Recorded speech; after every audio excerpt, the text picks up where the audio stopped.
Oh mga boss, ito pa lang si Erwin Tulfo ang may pakana ng DSWD AKAP program na yan.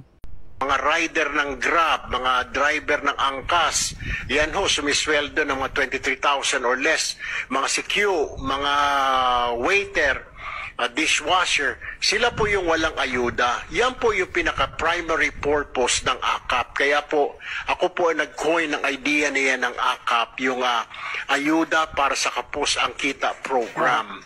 Pero last year po, during the budget deliberation po, hearing, isiningit po yan, ipinasok po yung AKAP na yan. Pero DSWD pa rin po ang mag-i-implement. Another program po yan ng DSWD. DSWD will identify kung sino-sino mga beneficiary nito. Pero ang pagkaalam ko ho, ang beneficiary po niyan, kung ikaw ay empleyado pero ang sweldo mo is 23,000 or less, kasama ka po dyan, mabibigyan ka dyan. All you have to do, lapitan mo ang iyong mambabatas, congressman, district, para...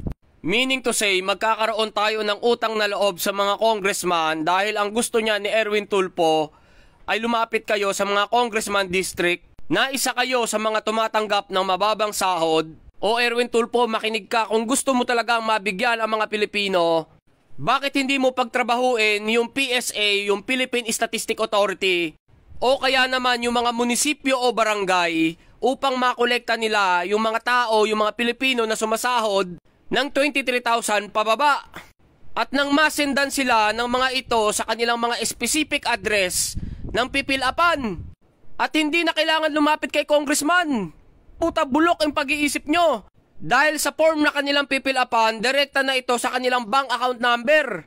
Hindi naman kami tutol dyan, pero ang ginagawa nyong vote buying, yung putang inang AKAP na yan. Ni kahit nga yung 4-piece ay tinanggalan nyo ng 50 billion at inilipat sa AKAP na yan. At ito, sabihin mo na rin ito sa bossing mo na si Romualdez na ang ayuda is not a justice.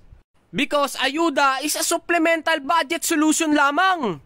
And that is a makeshift, limited, temporary aid solution that does not satisfy the basic or long-range need para sa mga kababayan natin dahil yan ay band-aid lamang, pantakip butas para sa lumalalang inflation. At dahil puro paluwa lang kayo ng pera, hindi uunlad ang ating ekonomiya. If you have a genuine strategy for the burning inflation rate in the Philippines, gawin nyo, buwagin nyo yung provincial rate, NCR rate, pantay-pantay, pataasin nyo yung sahod upang makasabay ang mga Pilipino sa mga nagtataasang mga bilihin. Kasama na dyan yung electricity at tubig dahil sa taas maningil ng mga putang inang Maynilad na yan at saka yung mga NGCP, yung mga pinagmamayarian ng mga Filipino-Chinese oligarch na yan. Ibaba nyo pa yung mga credential na hinihingi sa mga Pilipino ng mga kumpanya para hindi sila mahirapan sa pag-a-apply. At yung mga Pilipino nating hindi nakapagtapos ng high school, ang gawin nyo, magpagawa kayo ng junk shop industry, recycle business, at dun nyo sila pag-applyin.